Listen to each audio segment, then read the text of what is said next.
අද අපි කතා කරන්න යන්නේ මේ අවස්ථිතික රාමු ගැන. හරි. මේ අවස්ථිතික රාමු කියන සංකල්පය හරි ලස්සන සංකල්පයක්. හරිද? ඒක ඇවිල්ලා තියෙන්නේ මේ චලිතය කියන එක විස්තර කරන්න. හරි. ඒක හරිම ලස්සන දෙයක්. හරිද? ඒ කියන්නේ අවස්ථිතික රාමු කියන එක හරිම ලස්සන සංකල්පයක්. ඒක මං ඉස්සෙල්ලාම අපි කතා කරමු සමුද්දේශ රාමු ගැන. සමුද්දේශ රාම ගැන කතා කරමු. සමුද්දේශ රාම ගැන කතා කරලා ඉවර වෙලා. හරි. සමුද්දේශ රාම ගැන කතා කරලා ඉවර වෙලා ඊට පස්සේ අපි කතා කරමු සමුද්දේශ නොවන රාම ගැන. පළවෙනි එක තමයි සමුද්දේශ රාම. සමුද්දේශ රාමුවක් කියන්නේ ඔයාලා ටිකක් හිතින් මවා ගන්න. හරි. මෙහෙම කියන්නේ ඉමේජිනේෂන් කරන්න. ඉමේජින්. හරි. බෑග්ග්‍රවුන්ඩ් එකක් තියෙනවා. කිසි දෙයක් නැති. එහෙම හිතන්න අමාරු නම් අපි මෙහෙම හිතමු. ස්පේස් එක. හරි. ස්පේස් එක හිතන්න ස්පේස් කියන්නේ අභ්‍යවකාශය. ඔයාට අභ්‍යවකාශය ගිය ගමන් මතක් වෙන්නේ මොකද්ද? තාරු තියෙනවා. කළු පාට අන්ධකාරයේ ගොඩක් තියෙන කළු පාට තරු තියෙන ග්‍රහක කෑලි තියෙන තැන. නේද? එහෙමනේ ඔයාලට මතක් වෙන්නේ. ඇත්තටම මේ අවස්ථිතික නොවන රාමුවේදී වෙන්නේ මොකක්වත් නැහැ. තනිකරම හිස් අවකාශයක්. ග්‍රහක කෑලි නෑ. ග්‍රහ ලෝක නෑ. තරු නෑ. මොනවත්ම නැති හිස් බවක්. හිස් අවකාශයක්. ඔයාලට මවා ගන්න පුළුවන්. ඒ අවකාශයේ ඔයා ඉන්න. ඔයා විතරයි. දැන් ඔයා ඇවිදිනවා. ඔයා දැන් ඇවිදිනවා. ඇවිදිද්දී ඔයා කොහොමද හරි මම මේ අහන ප්‍රශ්නට ඔයාලට උත්තර දෙන්නද කියලා බලන්න. 1. ඔයා කොහොමද ඔයාගේ පිහිටීම වෙන කෙනෙක්ට කියන්නේ? දැන් ඔයා කෝල් එකක් ගන්නවා පෘථිවියේ ඉන්න වෙන කාට හරි. මම ඉන්නේ මෙතනයි කියලා කියන්නේ කොහොමද? අවකාශයේ මොකක් නැති වුණා. ඒ කියන්නේ අපි හැම වෙලෙම හොයා ගන්නවා ලක්ෂ්‍ය.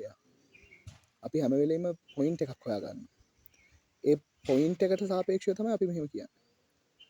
අපි උදාහරණයක් විදිහට මම ගෙදර ඉන්නවා කියලා තමයි කියන්නේ.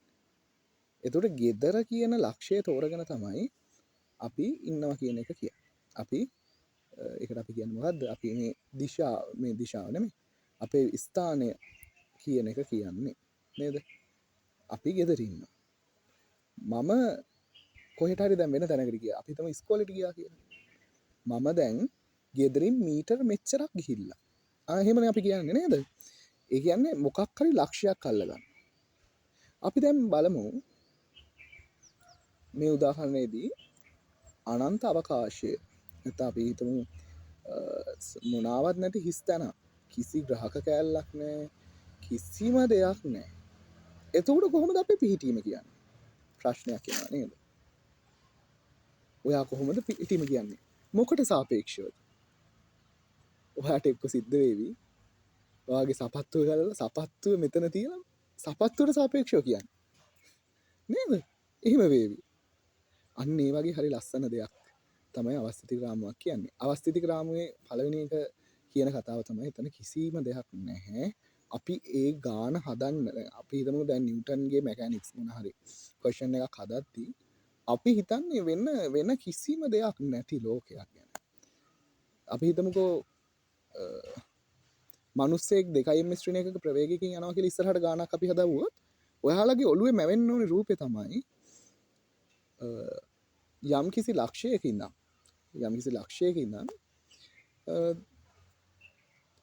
හරිද? එයා පහු කරගෙන යනවා 2.3 එකකින්. එහෙම කියලා ආයේ එතනට ආයේ වෙන තරුවක්වත් ඒ මොකක්වත් නෙමෙයි. ඒ ඔබ්ජෙක්ට් එක විතරයි. ලක්ෂයයි 2යි. හරි. එච්චරයි ඔයාලගේ ඔළුවේ මැවෙන්න ඕනේ. අන්න ඒ වගේ පද්ධති වලට තමයි නිව්ටන් නියම වළංගු වෙන්නේ. හරි ඔයාට කාගෙන්වත් කරදරයක් නෑ. ඔන්න මම මෙතනදිම නිව්ටන්ගේ පළවෙනි නියමයත් කියලා දාන්නම්.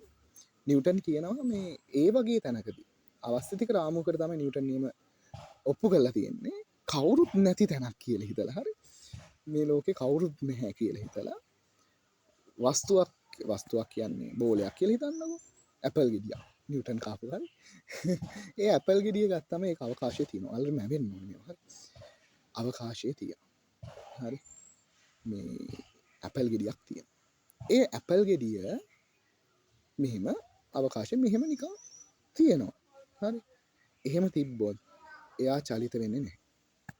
හරි අපි යාට මොන හරි ප්‍රවේගයක් දුන්නොත් එයා ඒ ප්‍රවේගෙන්ම අනන්ත ආකාශය දක්වාම යනවා. හරි හරිම ලස්සනයි ඒක. හරිද? මෙහෙම ඇපල් ගෙඩියක් තිබ්බොත් ඒ ඇපල් ගෙඩිය මෙහෙම අවකාශයේ මෙහෙම රඳවලා තිබ්බොත් right අවකාශයේ මෙහෙම රඳවලා තිබ්බොත් ඒක වැටෙන් කොහෙටවත් වැටෙන්න විදිහකුත් නැහැ. මොකද ඔයාලා දන්නවා මේ පොළවට වස්තුන් වැටෙන්නේ ගුරුත්වාකර්ෂණය නිසානේ. ඒතර ගුරුත්වයකුත් නැහැ. ගුරුත්වයක් ඇති වෙන්න නම් අනිවාර්යෙන් තියෙන්න ස්කන්ධයක්. අපි ඒක ගැන කතා කරමු. පොඩියට හරි. ඉස්සලම් මේකදී අපි පොඩ්ඩක් බලා ගමු. ඔයාලට මේ පොඩි ෆසල්ස් කෑලි ටිකක් තමයි අපි ඉස්සලාම කරන්නේ. ඊට පස්සේ සමස්ත චිත්‍රයම ඔයාලට මතක් වෙයි. මම මෙතනදී හැම එකක්ම කියන්නේ. ගුරුත්වාකර්ෂණ බලය ඇත්තටම ඇති වෙන්නේ එක වස්තුවකින් නම් තව වස්තුවකට. දැන් ගුරුත්වය ගැන කියපු නිසා ඒක නොකිය යන්න බෑනේ. මේ ගුරුත්වාකර්ෂණ බලය ඇති වෙන්නේ එක් වස්තුවකින් නම් තව වස්තුවක් මත. ඒ කියන්නේ ස්කන්ධ දෙකක් අතර ඇති වුණ ආකර්ෂණය. ඔයාලා හිතලා තියනවාද හැම ස්කන්ධයක් මතම ආකර්ෂණයක් ගොඩනගෙනවා. ඒක සමීකරණයක් තියෙනවා F සමානයි G ස්කන්ධ දෙකේ ගුණිතය බෙදීම R වර්ගය කියලා. ඒ විදිහට අපිට කැල්කියුලේට් කරගන්න පුළුවන් එතනදී. හරිද? ඒක එහෙම කැල්කියුලේට් වෙනවා. හරි? ඒ විදිහට හැම වස්තු දෙකක් අතරම. ඒ කියන්නේ ඔයයි පොළවයි අතර විතරක් නෙමෙයි. ඔයයි ඇපල් ගෙඩියයි අතර උනත් ආකර්ෂණයක් තියෙනවා. හරි? ඒක වහුව එකක් හරිද? ඒ කියන්නේ හැම ස්කන්ධයක් අතරම ආකර්ෂණයක් තියෙනවා. හැම ස්කන්ධයක් අතරම ආකර්ෂණයක් තියෙනවා. ඒක තමයි ගුරුත්වාකර්ෂණය කියලා කියන්නේ. ඔයාලා ඉගෙනගෙන තියෙන පොළවෙන් හැම වස්තුවක් මතම ඇති වෙනවා කියන එකනේ. හරි. එහෙම නෙමෙයි හැම ස්කන්ධ දෙකක් අතරම ඇති වෙන ආකර්ෂණය. එතකොට දැන් ඔය බලය කියන සංකල්පය එන්න එහෙම එකක් හරිද? ඒකට ඔන්න ගුරුත්වාකර්ෂණය කියන එකත් පොඩි රෆ් අයිඩියා එකක් මම ඔළුවේ තියෙනවා. හරි. දැන් අපි එතෙන්ට ආවේ මොකද මේ කිසි බලයක් ක්‍රියාත්මක වෙන්නේ නැහැ අපි කියන අවස්ථිතික රාමුවේ. හරි. අවස්ථිතික රාමුවේ කිසි බලයක් ක්‍රියාත්මක වෙන්නේ නැහැ ළමයි. හරි. ඒක හරි ලස්සන එකක්. හරි. කිසිම බලයක් ක්‍රියාත්මක වෙන්නේ නැහැ. ඒ නිසා අරයට අපි වේගයක් දුන්නොත් ඒක මාරම මේ ඉන්ට්‍රස්ටඩ් කතාවක්. එයාට අපි නිශ්චිත වේගයක් දුන්නොත් ඒ වේගෙන්ම යනවා. ඒ වේගෙන්ම චලිත වෙනවා. අපි 2m/1 වේගයක් දුන්නොත් 2m/1කින්ම යනවා. හරි. අන්න එහෙම හරිම ලස්සන දෙයක් තමයි මේ අවස්ථිතික රාමුවක් කියන්නේ. අවස්ථිතික රාමුව කියපු ගමන් ඔයාලට ඔළුව වෙන්න ඕනේ කිසිම දෙයක් නැහැ. ඔයාලා මේ ඔය ඔක්කොම කතාවල සමරික ගත්තම කිසිම දෙයක් නැති රාමුවක්. හරි. ඒ කියන්නේ කිසිම දෙයක් නැහැ. ඔයාලගේ ඔළුවේ මැවෙනවා නම් කළු පාට බෑග්ග්‍රවුන්ඩ් එකක්. හරි. ඒ වගේ ඔයාගේ ඔළුවේ මැවෙන්න ඕනේ කිසිම දෙයක් නැහැ කියන එක. හරි. කිසිම දෙයක් නැහැ. ඊගාවට මේ අවස්ථිතික නොවන රාමුව. අවස්ථිතික නොවන රාමුව. අවස්ථිතික නොවන රාමුවක් කියන්නේ එතන අන්න ඔයාට දැන් දාන්න පුළුවන් ග්‍රහලෝක. ඔයාට දාන්න පුළුවන් ග්‍රහක කෑලි. ඒ අවකාශය තුල. හරි. ඔයාගේ පොළව ගන්න පුළුවන්. ඒ ඔක්කොම අවස්ථිතික නොවන රාමුව.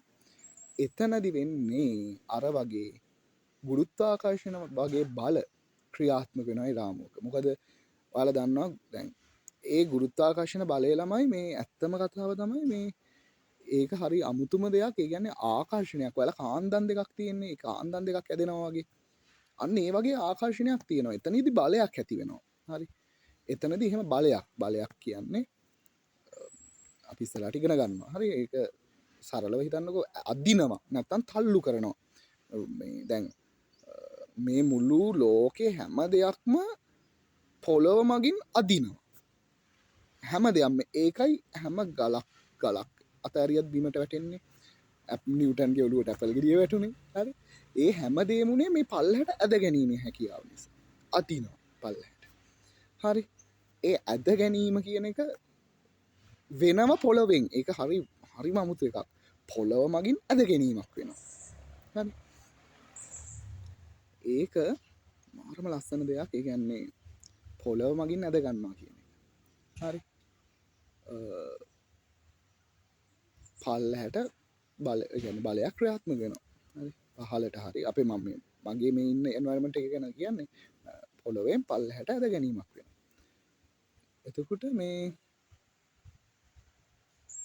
ඒ වගේ තමයි අර තරු පිරිච්ච නැතන් ග්‍රහක කෑලි පිරිච්ච විශ්වය ගත්තහමත් ඒ විශ්වය මගිනුත් අර තරකාව මගින් මේ තරකවදිනවා මේ තරකාව මගින් අර තරකවදිනවා එම තාරකාවන් ගොඩක් අදිනවා හරි එතකොට ඒ මගින් බලයක් ඇති වෙනවා නේ ඉගැන්නේ එයාට බෑ අර නිශ්චලතාවේ ඉගැන අපිතමකො උදාහන්න ඔන්න බලන්න මේක හොඳටම තේරුම් ගන්න බල මෙතන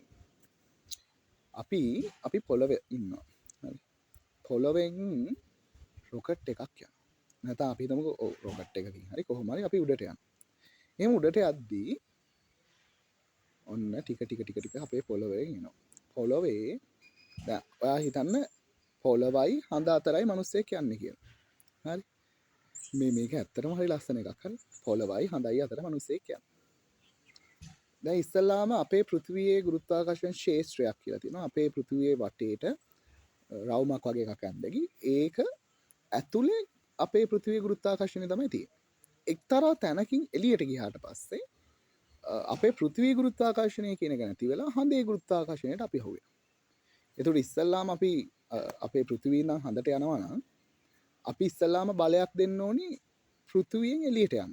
يعني පෘථිවිය ඇද ගන්න එක නිසා රොකට් එක මත මාර බලයක් ඇති වෙලා එයාට යන්න එපා කියන පෘථිවිය. හරි.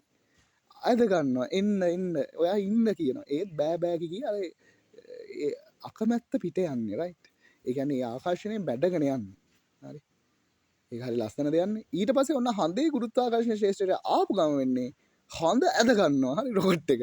මේ දැන් එහෙම වුණාම මේ රොකට් එක මත හඳෙන් බලයක් ඇති වෙනවා. දැන් රොකට් එක හඳ කියනවා එන්න කියලා.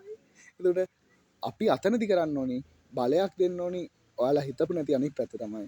අපි බලයක් දෙන්න ඕනේ හඳේ ඉඳන් මේ පෘථිවියේ ඉඳන් මේ අපේ ගුරුත්වාකර්ෂණ ශේෂ්ත්‍රයේ මග හරින්න අපි දෙන්න ඕනේ පෘථිවියේ ඉඳන් බලයක් හරි පෘථිවිය ඉඳන් ඒ කියන්නේ රොකට් එකකින් කරන්නේ ඒක උඩට යන්න බලයක් දෙනවා ඒ බලය මගින් තමයි එයා උඩට යන්නේ හරි ඊට පස්සේ හඳ ගත්තම හඳට වැටෙන්නේ නැතුව ඉන්න බලයක් දෙනවා හරි පැරෂුට් එකක් වගේ එකක් ගහලා හරි වැටෙන්නේ නැතුව ඉන්න බලයක් දෙනවා හරි අන්න එහෙම එකක් වෙනවා ඒකට ඕක තමයි අතන ආස්තිතික නෝන රාමුව කියන අවස්තිතික නෝන රාමුවක ඕවට අපි කියනවා ගුරුත්වාකර්ෂණය වගේ බලයක් ක්‍රියාත්මක වෙනවා එතකොට එයාට බෑ මෙහෙම නිශ්චල වස්තුව ඇතෑරියොත් කොහෙට හරි ඇදිලා යන්නේ ඒකයි තේරුණාද කොහෙට හරි ඇදිලා යනවා එයා මේ අවස්ථිතික නෝන රාමුවල හරි එයා කොහෙට හරි ඇද ගන්නවා එයාට අර විදිහට නිශ්චලතාවයේ ඉන්න බෑ හරි නිශ්චලව ඉන්න බෑ කොහෙන් හරි ඇදගෙනILLක් වෙනවා අනිවාර්යෙන් වස්තුව ත්වරණය වෙනවා හරි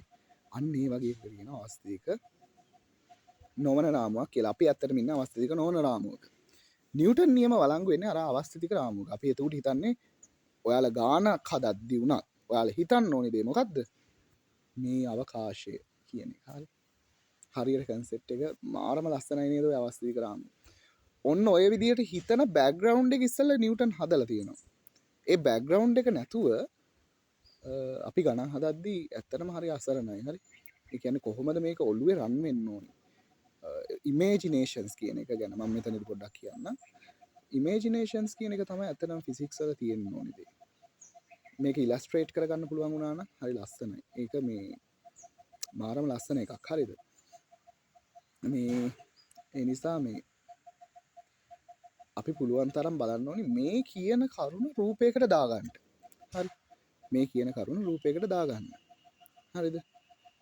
ඒක තමයි අපි කරන්න ඕනේ ඊට පස්සේ මේ ස්වභාවික ලෝකයේ වැඩ කරන විදිය ගැන ඉගෙන ගන්න ඔය දෙක තමයි මම නම් හිතන්නේ සයන්ස් කියන එක තුළ අපිට දකින්න පුළුවන් ලස්සන වහව් එක. හරි මේ කියන සංකල්පය කොච්චර ලස්සනද. ඒ කියන්නේ අපි ඉන්න අවස්ථිතික නොවන රාමුවක. අවස්ථිතික රාමුවක් කියන්නේ ඉමේජිනේෂන් එක. නිව්ටන් හිතපු විදියක් ඔය. හරි ඒක මාරම ලස්සන. රිචඩ් ෆයින්මෑන්ගේ ලෙක්චර්ස් බලන්න එයා ඉමේජින් කරනවාට මෙහෙම වෙනවා කියලා. ඒ ආන්ත්‍රණ ඉගෙන ගන්න එක තමයි ඇත්තටම කරන්න ඕනේ ෆිසික්ස් වල. ඒක ඇත්තටම හොබි එකක් කරගන්න ඕනේ දෙයක්. ඒක මාර ලස්සනයි.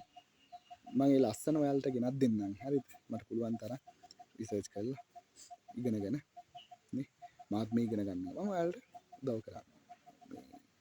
හරි ඒක හරි ලස්සන සංකල්පයක්. අපි බලමු මේක කොහොමද ඉලස්ට්‍රේට් කරගන්න කියලා. හරි. හරි එහෙනම් අදට මම නවතිනවා. බායි කියන්න තමයි තියෙන්නේ. බායි. හරි